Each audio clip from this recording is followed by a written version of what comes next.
Vegan. 1, 2, 3.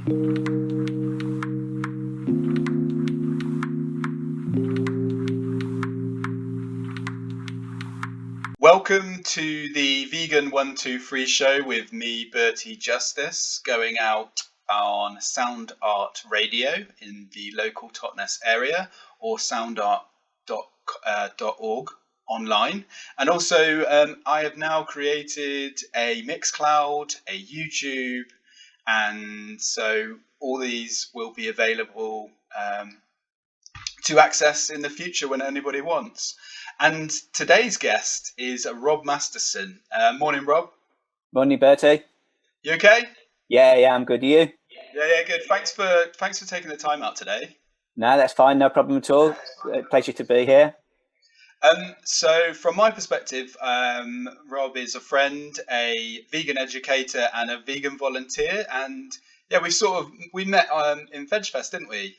Yeah. I think it was VegFest 2 or 3 years ago in Bristol. So yeah. And it was a complete, like, I was just recording somebody else's video, and then you came and asked me about taking photos and stuff, didn't you? Do you remember? Yeah, and then I think we met up. You were hosting and doing all the tech for Cornwall Vegan Festival as well.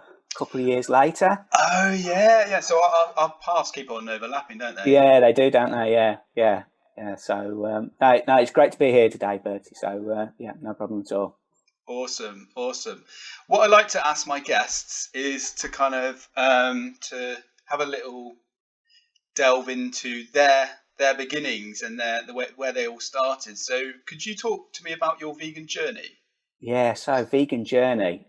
This is quite a complex journey that did actually start with it was food poisoning and I think it was from Cumberland sausage when I was on holiday in the Lake District, and I was quite ill for about a week or so after that, and it started me thinking about eating meat, and I'd say I've been a very gradual journey to veganism, apart from the last stage that I'll touch on in a bit.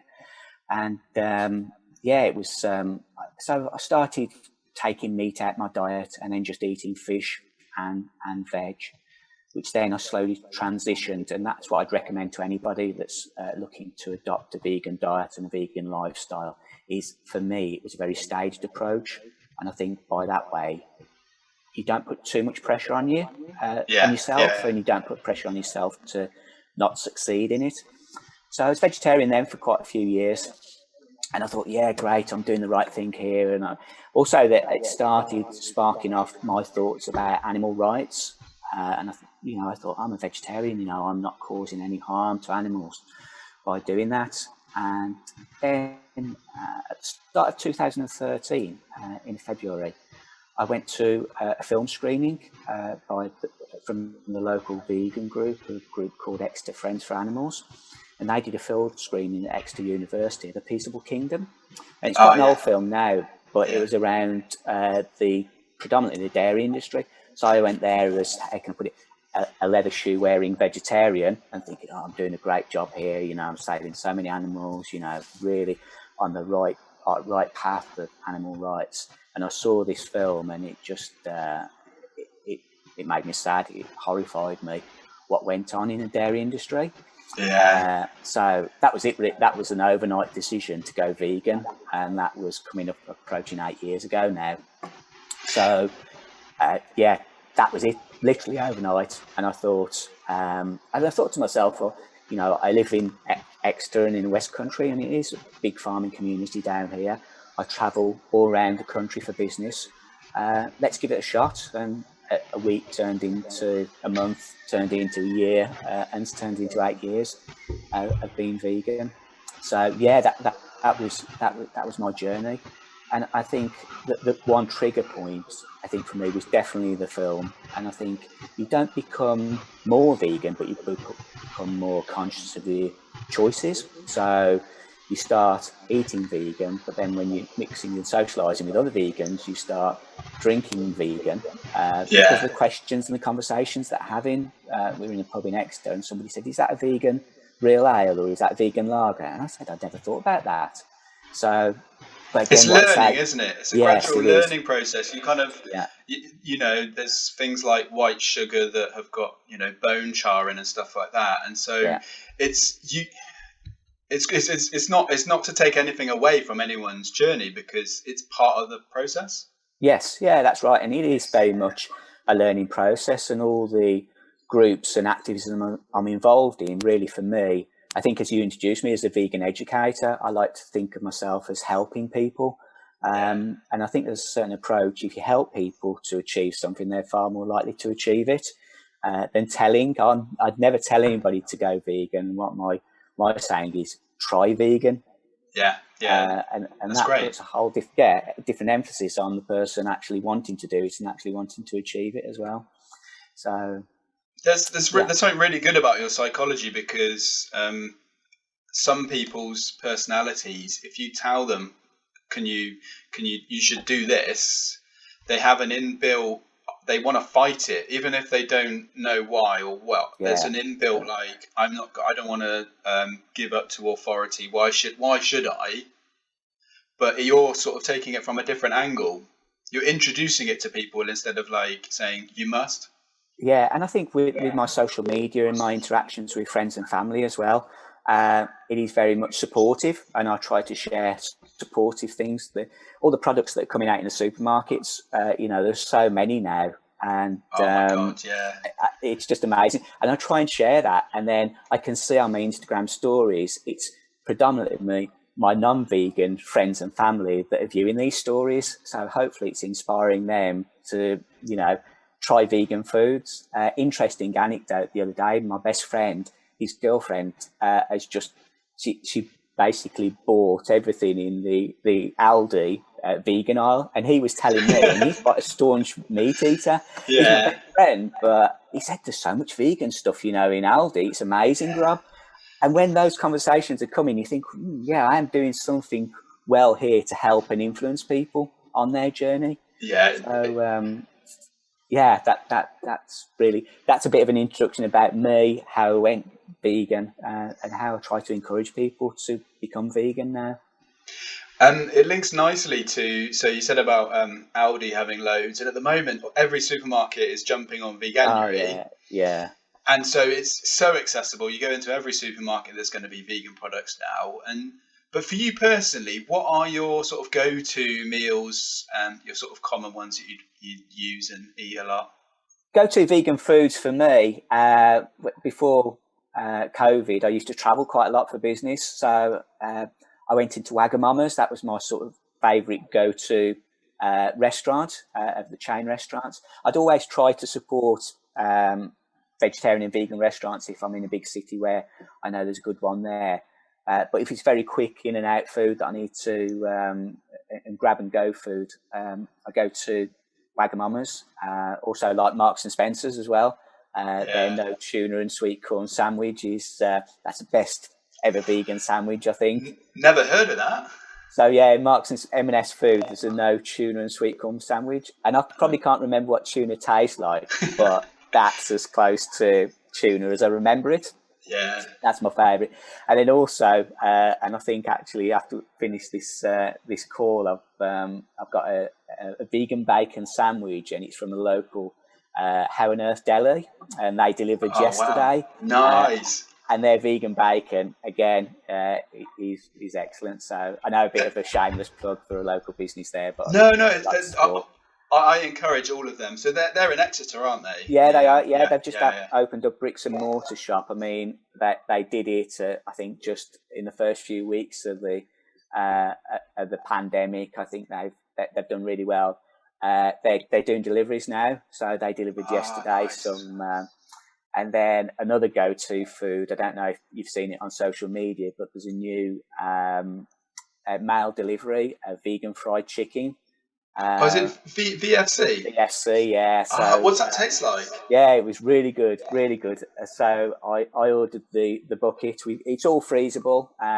Nice. Comes the next day. So they've got it is proper vegan junk food. And being a bit of a amateur cyclist and competitive. I do try to adopt whole food, plant-based when I can.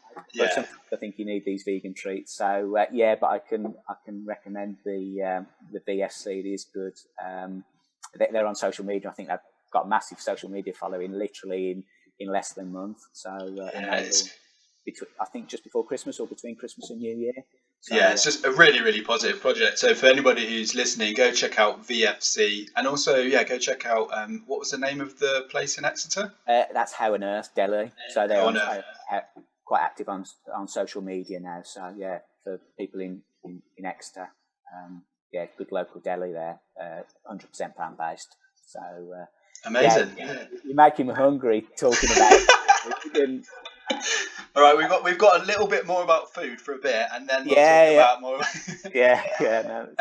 Because as you're talking about food, you're making me think about like eating and traditional dinners, and kind of like, in the UK we have a roast dinner on a Sunday, and for me that always involved animals, and I'd look forward to eating animals on a Sunday with gravy and stuff like that. But the great thing about veganism is that we can change all that. You just talked about VFC, which is a vegan fried chicken that's replicating KFC, and it's going to be cheaper than KFC because they want to overtake that market. And similarly, on a Christmas dinner, there's so many options that we can now create that are vegan. And I'm interested in your Christmas dinner, Rob. What did you have? And go through as much as you want of your roast dinner and Christmas dinner. Yeah, so my Christmas dinner, the centerpiece was, and again the second time I'll mention M&S now, that was their it was their plant kitchen, their festive wreath, which was that was great. It had rave reviews, and we picked it up from a local M&S food. But for me, I still enjoy roasts, and the lady I work with, she lives up north, and this is how her gran used to be a dairy farmer, and she did Veganuary last year, and basically she's vegetarian and vegan at home when she can be. And we were chatting when we met up in an office the one day, and she said, "Well, what do you do for things like Sunday roast and Christmas roast?" And exactly the same question. I said, "Well, you list what you had on your roast yesterday. This was on a Monday morning." She said, "Well, I think she had some sort of meat, chicken or beef or whatever." And then she listed everything out. So it was potatoes, peas. She really likes swede, broccoli, carrots. I said, "Well, you've listed 7 things there, and there's only one that's actually meat. Yeah. So why don't you just replace that?" So I pointed out there was only one thing that wasn't meat, and it's just when I do my 6 steps talk to vegan at festivals, as we used to do a few years ago, it was encouraging people to actually eat fresh fruit and veg, and not you go into the supermarket and the first thing you're presented with is fresh fruit and veg. And I say, don't forget those first aisles. People say, "Oh, I've never eaten anything vegan." Really? You've not had any fresh fruit or veg? And it's getting people into that mindset, really, that so many meals can be adopted. Curries, chilies, roasts can be adopted. In fact, there's a pub in Exeter that used to do regular Sunday vegan roast, and you used to have to pre-order and buy tickets. So, it was... I think it's just changing people's mindset. And again, it's picking the audience as well, because people of our generation eat spag bowls and curries and chilies, maybe, that can be easily adapted. Some of the mince, the vegan mince that's coming out, is really good now. So, and like you were saying, it's at a price point where it's comparable, or getting comparable with meat. So it's not that expensive. Yeah. No, it's getting cheaper and easier and more accessible, and the knowledge and understanding of it is just growing and growing.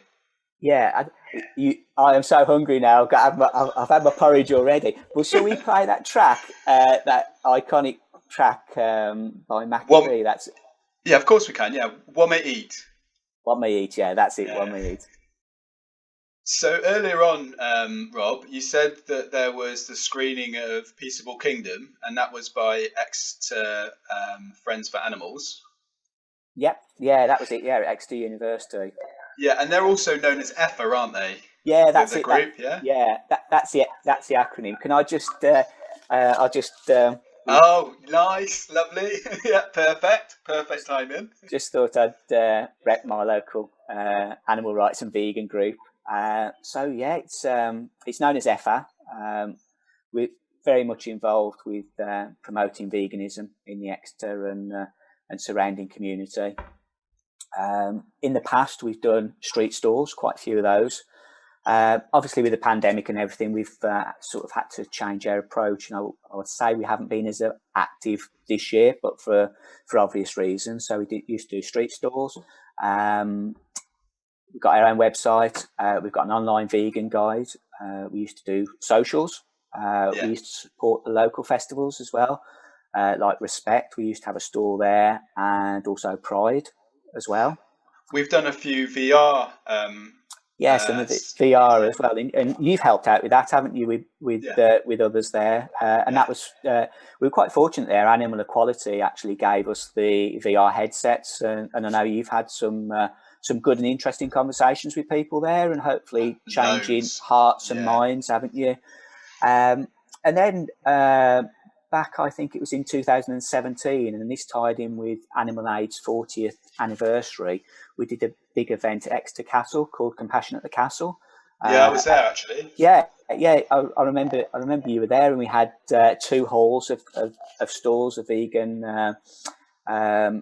businesses. We had a marquee, we had talks, an outdoor area, and then had bands and on at the night, and there was a brewery there. So it was a good festival event. And then that sort of went into the creation of Exeter Vegan Market, which, again, before this year, we used to run every other month at the Corn Exchange in Exeter. And that was with vegan businesses there, local vegan businesses. And that was, again, we used to have brilliant footfall in that. It's sort of very much on hold at the moment, but we're hoping, when things return to some sort of normality, we can get on with doing that. How you were before, yeah. Yeah, and I think it got a great following before. We used to have lots of people there. I think the store holders liked it as well. Again, that was another form of activism. With vegans and people who aren't vegan. Because it's a free, just to let everyone know, it's a free event. That's one of the key things. Is there's no charge on the door, so it's all done for free. Everyone is welcome, and so you can just wander in, come and check it out, and then see all the amazing things there. Oh yeah, totally free. We have a store there selling merchandise, and we've got information on the store as well. So there's a few of us from EFA. We've generally got a cafe there as well. So Fair Foods do a lovely cafe there. The food there is the whole festival, all the food is really amazing. There's a big kebabski, How on Earth. So there's lots of. You certainly need to go there with an empty stomach, don't you? And not have a big breakfast. So I feel I know we chatted before. I think I've answered 2 questions in one here, have I? That's not a problem at all. No, don't worry about it at all. And so one thing that's jumping out at me is I was wondering, these things that you're involved with are very positive, but what inspired you to get, as an individual, what inspired you to go and work with them? I think certainly for EFA, really, I thank them personally. They helped me make that. I thought it was a brave step at the time. I know now it wasn't a brave step. Becoming vegan. I wish I'd have done it like every vegan says that we should have done it 20 years earlier or however many years earlier. So I do like supporting Exeter Friends for Animals, and I think the other group I'm involved with is the Vegan Approach, and the Vegan Approach, I met them at Wolverhampton Vegan Festival. We were back in the West Midlands seeing friends and family, and went to Wolverhampton Vegan Festival, and they actually asked my partner would she like to come and do these workshops and these 6 Steps to Vegan talks. And she said, well, I know a man who likes the sound of his own voice. So she pointed them in my direction and me in their direction, and sort of the rest was history. And I think that was probably around 2015. So since I've been volunteering for them, we've actually done a bit of a video as well, 6 Steps to Vegan video. We've got a small YouTube channel. It's got a few videos on there, but yeah. What I was going to say is that, so I've seen Vegan Approach, and I've been to a few of your talks, and they're really awesome. They're really helpful and really supportive to individuals and very educational. But also what I was going to say is with the Mixcloud and wherever I share this, there will be links to all of Rob's the Vegan Approach and his other social medias. So whatever we're talking about today, there will be links so people can go and check them out in the future. Yeah. And I think really it's just sharing that information. I think for me, I like imparting what I know and helping other people. And you just get such a sense of satisfaction when I've come back from a talk. I remember I was down in Portsmouth, and that was for I forgot which event it was. It was for one of the vegan event companies, and it was standing room only. They had to actually bring more chairs into the talk, and they were a really great crowd. And I tend to do a poll at the start of them, and I see how many people are vegan. Then I'll ask them if they, please no difficult questions for me.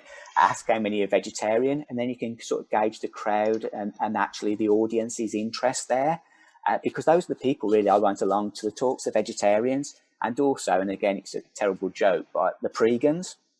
So the people are pre-vegan. And those are some talks I'll have a full room of vegans, and that's great, but I'd rather have vegetarians and people who aren't yet on that vegan journey. And I think it is sharing love as well, and sort of imparting that, being compassionate. I do touch on vegan lifestyle as well towards the end, but I think people don't become more vegan, but they just become more, I think as you said before, more conscious of their actions and what they consume, and how that affects animals, people, and the planet as well. So this it would be a perfect time to play Bob Marley "One Love" if you're happy to do that. Yes, it would. One Love, which I think we should be promoting. One Love by Bob Marley, I think, is how, regardless of whether you promote it or adopt a vegan lifestyle, I think that's how we should all be living. And I think that's born out in my activism. I want to help people and encourage people to become vegan and start thinking about the choices and the choices they make in life, how that affects predominantly animals. I'm an ethical vegan, so that is my driving force. I think people come from three perspectives: animal rights, the environment, and health. But I think if we can promote a one love and make communities less divided, then the better. So that's for me, that's one of my top tracks. It's quite symbolic. Awesome. And what as you're talking, what it reminds me of is that I try to promote that when we talk to non-vegans and vegans as well, speak to them as though, one, how we would want to be treated, and two, as though they're a friend. Do you know what I mean? Yes. So we want to give love to ourselves and others and our friends. So everyone that we encounter, we should sort of maintain that same mindset. Yeah, I think that's right. And I was reading, I've just finished a Masters of Arts, and I was reading Harvard Business Review the other day, and it was something around about promoting love and compassion. And if you do that, you're more loving to yourself as well. So it internally makes you feel that much better. And I think veganism is about that. And I think, people... I've certainly seen how veganism has grown in the last 8 years. Just not only the food, but people's awareness of it and people's emotional intelligence around empathy to humans and non-human animals. So, and I think now in 2021, veganism I think has gone from strength to strength. I think 2021 and the next 5 years are very positive for veganism. I think to the point where veganism will be the dominant belief, the dominant paradigm, or whatever you want to call it. I really hope so. I think I just all the campaign groups, and I think little local groups like EFA, I think Veganuary have done a great job in bringing veganism into the mainstream. And it's quite funny. Well, it isn't funny, it's great. When I even turn on mainstream media and the TV, there's adverts for BioLife or the latest vegan product. Yeah. Or, it's a sign of the times. It is. It really is now. 2019, when I was still eating out as well, I used to go and eat in a pub or a restaurant and there were 2 vegetarian options.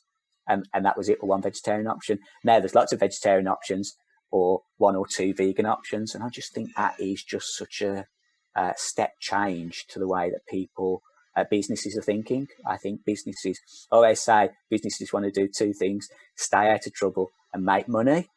And when big businesses are just adopting vegan products, then that is the future. Have you seen the film The End of Me, Rob? I have, yes, yeah. Yes. So I was watching that last night, and they were sort of talking about how in Germany, which is they were talking about Berlin specifically being the sort of the hub of veganism in Germany, and how veganism is exponentially growing on this kind of like talking about bigger companies and meat. Like, an example is like a sausage, the biggest or one of the biggest sausage producers in Germany now has a vegan range. Because they want to make money, because they realize that the market is there, not just for the vegans, but for the non-vegans who are interested and want to try it out and have realized the health benefits and realize they want to do something for the environment. Yeah. What I was just going to say, you go for it. And I was going to say that's the same in the UK, isn't it? Where some of the meat, there's one, isn't there? Richmond are yes, a meat the ones that started you off on your journey. Yeah. They now make vegan. They now make vegan sausages. Have you tried them? Yeah, they're okay actually. Yeah. Have you tried them? No, I haven't. But somebody was saying that they're really, really convincing. Yeah. Sainsbury's as well. They're Shmoon dogs, I think they're called. I'll probably not Shroom dogs. The Shroom dogs. Yeah, probably. Yeah, Shroom dogs. They're really good. Yeah. Really good. So it's I think, and that's really the only last 2 years. I think now with the money behind it, now the big supermarkets, but that again, that's not to. I do try to promote the smaller businesses, and one thing this year has taught me is to buy local, promote smaller businesses. And I think both have their place, because I don't want M&S to stop doing the no tuna and sweet corn sandwich when I eventually get back to travelling for business. So I think it's just driving that balance. But yeah, I think the next 5 years are going to be really, really positive for veganism. Where can you see, like, I'm intrigued, where can you see veganism? What does the world look like in 5 years' time concerning veganism? That's a really good question. I think if I could draw the analogy, 5 years ago, it was when I ate out, it was chips and salad. Now I can have burger and chips or whatever in a pub and a small restaurant. I think the next generations are becoming more aware of that. And I'm of a certain age where my friends have got teenage children. They're already speaking about veganism to their friends, and they say, "Oh, my mate Rob's a vegan," and those sort of conversations from the generation below us, or 2 generations below us, they're really thinking about the impact on the environment. And I haven't watched it yet. I think on Netflix there's the David Attenborough documentary. It's an hour and 20 or an hour and 30 minutes. And I think the more gravitas gets put behind that, people will really be thinking differently about the environment. I think that will be the big driver now. I think environment and health are the are the two main drivers now of veganism. But yeah, I can see much more greater number of people being vegan. I can see, we see it already now on social media. Some of the meat and deli counters that have closed down in some of the bigger supermarkets. And in fact, now Asda are trialing a vegan deli counter, aren't they, in some of their stores? It's a sign. Yeah. I always laugh, and this is a bit of a joke and an anecdote, but I've got a vegan cycling jersey, and my best friend, who's also a cyclist who's not vegan, he's got a Pucker Pies cycling jersey. Yeah. Now, of course, Pucker Pies now have got a vegan pie, haven't they? So really, it has lost its impact. And in fact, my friend had this vegan cycling jersey before he ever knew it. So I think to sort of summarise, I know that's, and again, that's my form of activism. I try to bring a good sense of humour into it. Yeah, yes, that's key. That's key, Rob. And as we started, it's a whole push-pull effect, isn't it? If we help people and pull them along in their vegan journey. But I just feel so positive for the next 5 years. I just feel so positive now. And like with a lot of these things, I got to a point where I was a bit of an angry vegan. And I got lots of pent-up anger when I actually knew the facts, and I knew my friends and family weren't adopting the same lifestyle. And I think a few saviours for me that was EFA and having a good circle of like-minded people and friends there who I've got a better social life than I had at university, and I had a good social life at university. The year before last, I had this good social life. It's now a virtual social life. And then EFA, the vegan approach. I love working with the other volunteers on the vegan approach, and I used to love getting out to the festivals. Just a bit of a plug as well. We are doing an online veg fest on the 30th and 31st. So we're helping out with the... I think it's called the Vegan Academy. It was certainly called the Vegan Academy last time. So again, helping people. This is January? Yeah, January 30th and 31st over that weekend. Yeah, sorry. So yeah, we're doing that. And then also Veganuary, we did, perhaps brings me a bit onto my cycling. And I met the founder of Veganuary through cycling, and we did a sponsored, Oh, really? Yeah, we did a sponsored ride for Veganuary from the Vegan Society, and this was back, I think that was about 2017, or maybe just before. No, I think it was either 15 or 16. Yeah, 16. It was 2016. Sorry, I'm terrible with years and dates. And we cycled from the Vegan Society to Veg Fest in London in the October. And that was in one day, and there's only 4 of us, but the founder of Veganuary supported us in a van. We did that in one day. And I would say it's a struggle cycling with vegans because they are fit. So I do enjoy going out with my non-vegan cycling friends because they're not as fit. So I'm not as pushed and challenged.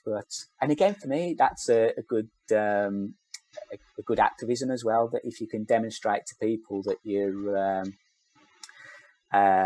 demonstrate to people that you've got athletic ability and know worse than a non-vegan, then that's a great, certainly for men. And did you see that film 2 years ago called The Game Changers?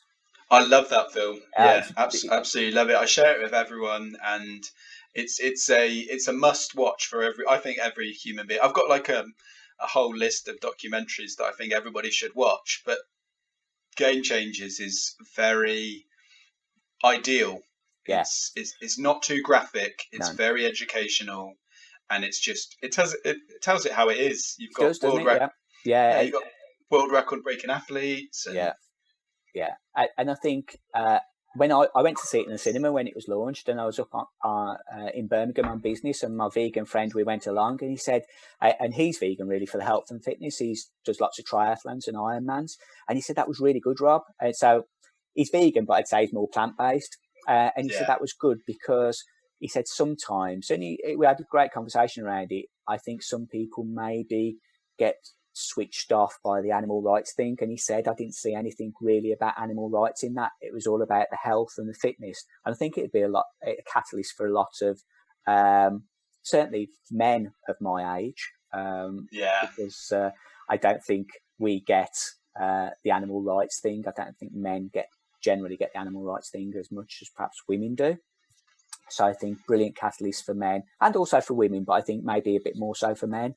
So yeah, I think that was a good film. And I'd been quite a keen cyclist, and I think for me, when I became vegan, I started cycling more because then I noticed the health benefits, which meant I could go out cycling more.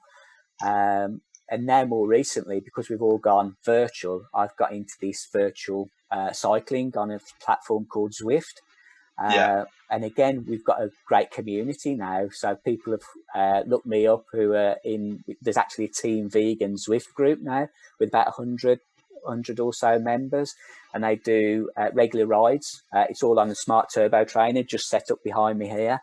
And on a road bike. And I've got Apple TV up here. So, so if anybody is listening and they want to join in, and it's a great community. Again, it's sort of promoting. Yeah. I think non-vegans can join the events as well if they like. You all have to wear a virtual vegan jersey, but it's just sort of promoting how veganism and plant-based living can improve your athletic performance. So and also great time to listen to loads of tracks. And that links nicely. What would you like to play as your next track? I think because it does get, I think it's Crying at the Discotheque. Now the original was from Alcazar, but I think Sophie Ellis Bextor's version is great, and that's sort of one of my warm-up tracks, and that's quite a big beat. How can you put it? Yeah, big beat intro. So that's what gets me fired up and actually gets me on sort of racing form because again, with like cycling with vegans in real life, cycling with vegans in a virtual world as well is tough. I don't go on it for another good couple of days because of their athletic ability. So that was Crying at the Discotheque. And before the track, we were talking about cycling, and I've always been intrigued as two things. I was intrigued as to what got you into cycling and into your online connections with the races you do online and Strava, but also interestingly, we talked about game changers and noticing a change, and the game changers talks about the fact that to get that extra advantage, people are going plant-based. Yeah. And it makes me start thinking about recovery and sort of what's good for your body, and plant-based diets have been found to do lots of different things. But for you, so what inspired you to go vegan? What inspired you to get into cycling? And also, have you noticed any difference from the cyclist you were before, or the athlete you were before you went vegan, and the athlete you are after going vegan? I think it's a very good question. And I was cycling before I was vegan, and I was cycling very much leisurely and recreational cycling. And I'd always had a bike ever since I was a child and went through the BMX era and everything else. So it was always a passion of mine. And as work takes over, that sort of takes priority, and as you start growing up. But then after perhaps I've been vegan really only a few months, I noticed that when I just go out on more rides, I could do it on a Saturday or a Sunday rather than just doing one day. I could do the Saturday and the Sunday, and then in the summer I could go out on the Monday and Tuesday, but then I still had the energy to go out on a Wednesday, a Thursday and a Friday. So really it was just like a perpetual circle that veganism and the way I was eating made me want to cycle more. So really veganism sort of kick-started me cycling more and more and more, and becoming spending more time on the bike. And I think for a number of reasons, I had more energy because I was eating vegan and trying to eat predominantly whole food, plant-based. Although, as we said before, with the odd bit of junk food thrown in there just for good measure. And then the recovery as well. So not only had I got more energy, it took me shorter time to recover between rides. And I think this was played out a few years ago, back in 2016, and a friend and I, and again, he's my friend who isn't vegan. Well, he isn't vegan yet anyway. we did a charity cycle ride from London to Brussels, and that was over 4 days, and it was through Holland, and everybody thinks, oh, Holland, that's flat. Well, it is to an extent when you're not cycling against the wind coming off the North Sea towards you, and they actually call that, I think, Dutch mountains. And it was tough. It was a tough 4 days of cycling, and I was the only vegan in the group. And we did the first day from London to Harwich, and then got the overnight ferry from Harwich to the Hook of Holland, and then was cycling the Hook of Holland to Amsterdam the second day. And I could sense that people were, just by their mannerisms, by their body language, by the conversations that I hearing, people were tired after a day of perhaps hills in the UK and cycling against the wind coming off the North Sea in Holland. And then day 3, I was really setting the pace at day 3. And I thought, for me, that was, I've come into my own now. There's some people that are probably 10 years younger than me who perhaps train more than I do, that I'm keeping up with and almost like excelling. Without being modest, I could see my vegan and plant-based approach was working. And my friend said to me and others, he said, you're a good advert for veganism. And I thought, well, yes, that's what I've always tried to be. So, I think the recovery, certainly, you sort of hit the nail on the head there. It really does shorten your recovery time. And it's interesting, actually, a lot more athletes and elite athletes are adopting plant-based diets. I think Chris Froome tried it, whether he's still doing it now. Lewis Hamilton, again, he's very much promoting a whole food plant-based diet. And, the stresses that the body goes under in Formula One and how fit they have to be in Formula One. It's not just sitting in a car driving, is it? They do a lot of training, because I always had that misbelief that I always, growing up, I was like, you just drive a car, but they do train. They do they do running, they do cycling, they do weights. It's not, and also, how long are the races? I don't know. I don't really follow Formula One, but it's endurance. It's a couple of hours. For them? Yeah. And they're driving 120 miles an hour and stuff. Like it's not a walk in the park. No, it's not at all. And the brain has to react so fast as well, doesn't it? I think one of my other people that have influenced me is a guy called Rich Roll, and he's an endurance athlete and a triathlete. He also has a podcast as well, and he interviews people. But I think he's been another triathlete, John Joseph, as well. So there are lots of triathletes and Ironmen and women adopting plant-based diets. And then this year, I've sort of, because of not going out and trying to do the right thing by not going out too much, I've got into the indoor cycling on this platform. I think I may have mentioned it earlier, Swift, and that's quite nice as well. There's a vegan Swift cycling group, if anybody's interested in that. Is it free? Is it free to use? Zwift does cost £13 a month, but I reconcile it a bit that it's cheaper than a gym membership, or it's I think you get so many miles for free, and then once it's a bit like a game, you do get addicted to it. But I think the nice thing about the Zwift community is that's what it is, and within there's there's the Zwift vegan team as well. And they organise races and rides probably 2-3 times a week. So it's good to be involved in.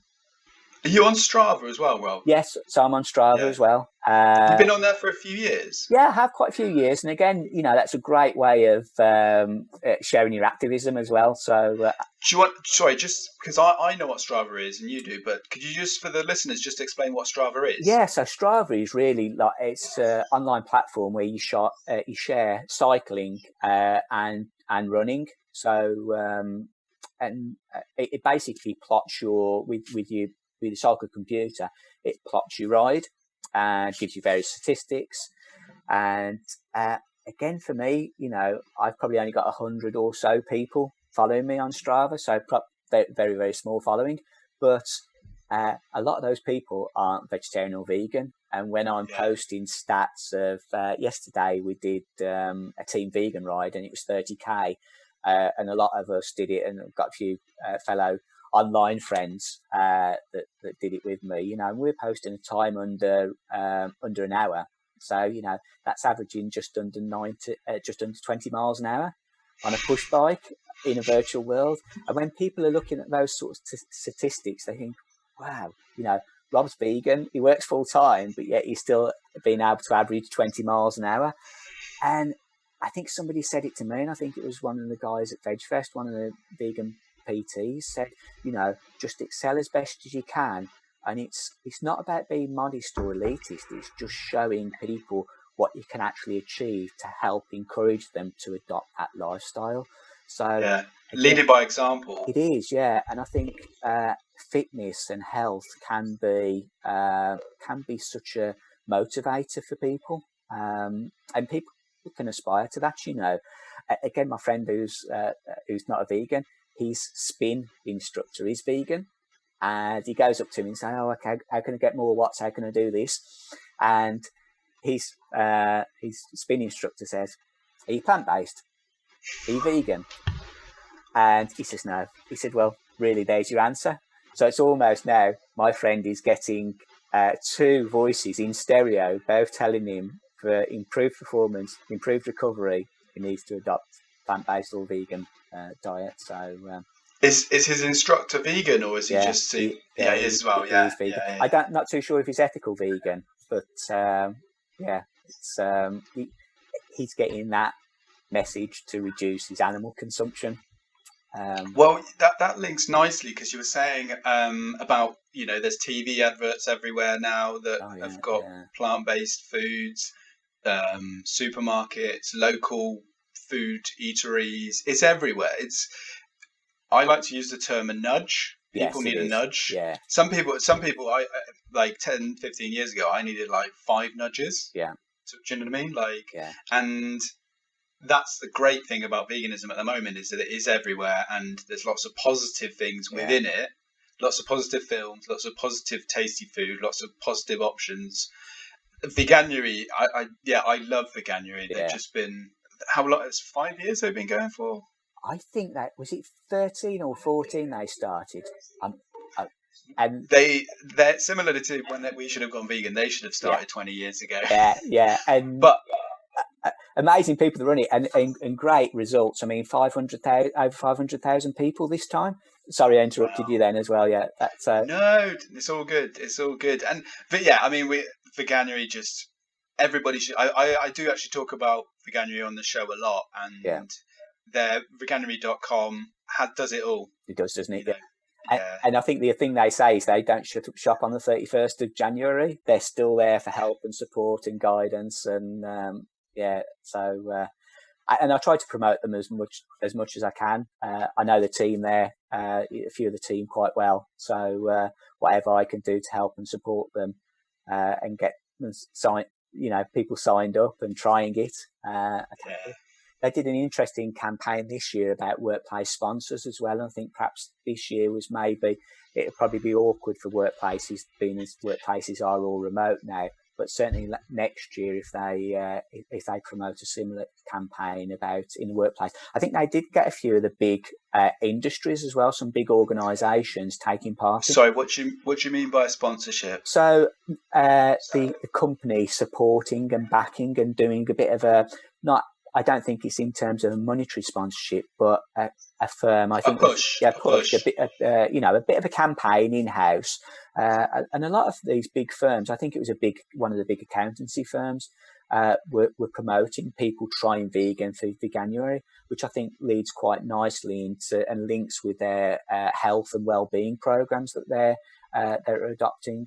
I remember this year has been quite an interesting year.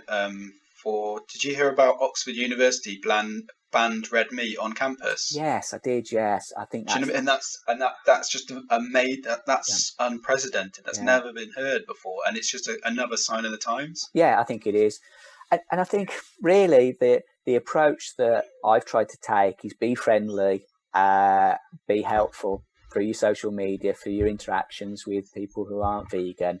And I'm glad I didn't turn into that angry vegan. And I could have done without the help and support of EFA, the Vegan Approach, and Veganuary. And those are the three sort of organisations that really helped me through that stage, and hopefully have made me become a better vegan.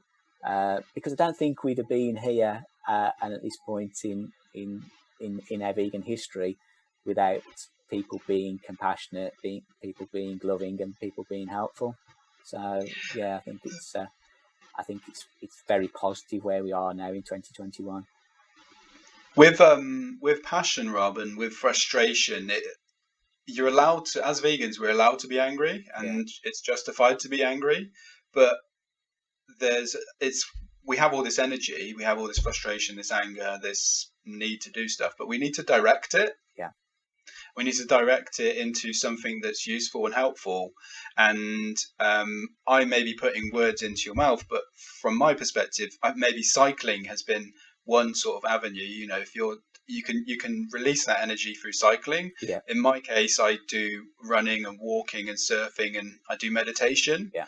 But there could be other sports or other avenues that people can use. Definitely. So there's nothing wrong. Like, as I said, it's natural to have those feelings. Yeah. But it's how you release them and where you release them. Yeah, and I think you're totally right. And I think there's two things for me. There's finding balance in your own life as well. And I know one of Melanie Joy's talks was about being kind to yourself, as she works for ProVeg now, associated with ProVeg International, and there is finding that balance. And she spoke about her running, but also if you are passionate about something and putting energy in that, and getting that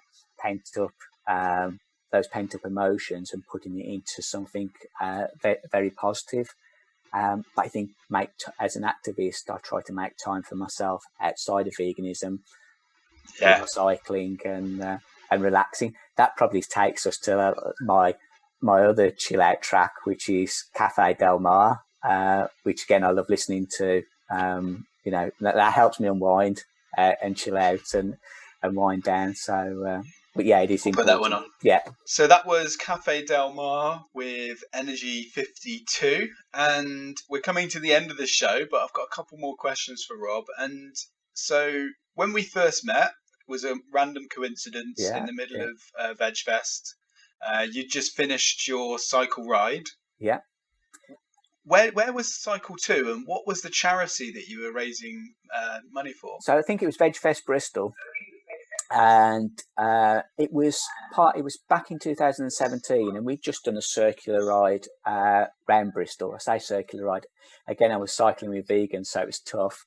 Lots of climbing around sort of like some of the hills in Somerset. So I think it was about 100k or just over 100k we did. But it was a tough 100k, and it was a fast 100k. And we raised money for Animal Aid. And it was part of their 40th anniversary celebrations. So in 2017, they'd been going 40 years. And again, they were sort of one of the founding organisations and support to vegans and animal rights. They were a brilliant foundation to the animal rights movement. So again, I felt it was only right to do that and help raise some money for them. And again, very much like Veganuary and the other campaign groups, they're there for help and support, and also to fight for justice for animals as well. So they do a lot of campaigning, a lot of investigations, a lot of lobbying as well, and really rely on people's donations to be able to do that. So that was Veg Fest 2017. And then we did Compassionate Castle later on in the year. I think that was in the June there to celebrate again Animal Aid's 40th anniversary. That they obviously do some brilliant work.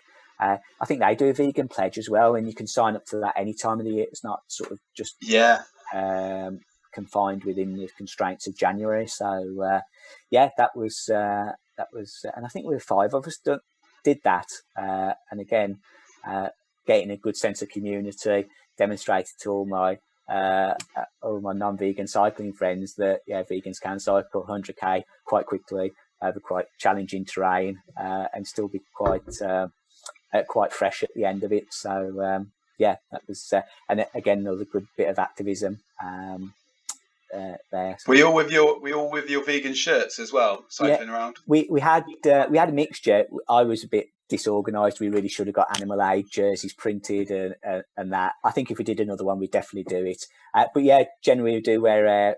There's a brand called Roots of Compassion. They do vegan cycling jerseys, and a lot of vegan cyclists wear those. And there are a few vegan groups as well, vegan cycling groups. Just to mention, there's Eat Plants Not Pigs. That's a British Cycling affiliated group as well. So they've got their team kit as well. They've got social media, Facebook, and everything else. So there is a good vegan community with cycling, and not to present vegan runners as well. And I think vegan runners, I'm not a runner myself, I struggle with that, but vegan runners I think are one of the biggest running groups actually in the UK as well. So they're very active, and I think they do a lot of really good activism there. And I was standing in front of somebody in the queue. I said, "Oh, sorry, I'm in front of you." He said, "Yeah," and he was in a vegan runner's jersey, and we're at a veg festival somewhere. And he said, "Well, that's right. Vegan runners are always in front of everybody, aren't they?" So yeah, that was quite a nice saying, and I think they do use that quite a lot. But they're always up there in front. Well, it's that edge, isn't it? It's that competitive edge that eating plant-based can give people. Yeah, very definitely. Okay, Rob. So overall, it's been it's really nice to have you on the show. No, thank you for inviting me, Berty. Yeah, it's been good. Yeah, and we talked about loads of interesting things. You've shared some of your tracks with us. For the listeners, is there any social media links that you'd like to share so that people can check out what you're doing and sort of follow you in the future? Yeah, no, thank you for that. No, it's so I'm on Facebook, just as myself, Rob Masterson, and same on Instagram as well. I've sort of taken to the Instagram stories now, just so I can share food, try to promote some of the local businesses, and try and promote some of the stuff that Veganuary and the Vegan Approach are doing. So just it's Rob Masterson on Instagram as well. The same on Strava. So I've never really taken to Twitter, but those are the main three platforms: Strava, Instagram, and Facebook. Yeah. And how about if anybody wants to find out about EFA and the sort of upcoming events with them? Yeah, so if EFA, perhaps through the contact page through our website. So that's probably the easiest way to get in touch. So if you type Extra Friends for Animals in your search engine, hopefully it should come up first. At the top of the list there. So just contact us through the also or message us on Facebook as well. So we've got a Facebook page. Awesome. One last track that we can finish with. Which one would you like me to finish the show with? Oh, I think that would be my all-time favourite as a youngster, which is Rapper's Delight by the Sugar Hill Gang. That's one of my favourites as well. Excellent! Yeah. No, it's I did take quite a keen interest in hip hop history when I was a kid. So that's an iconic track that'll stay with me for quite a few years. So and thank you for inviting me on, Berty. Yeah, it's been great. Not a problem at all. Have a lovely day, Rob. And you. Thanks, Berty. Have a lovely day, listeners. Take care. Take care, all. Bye. Bye.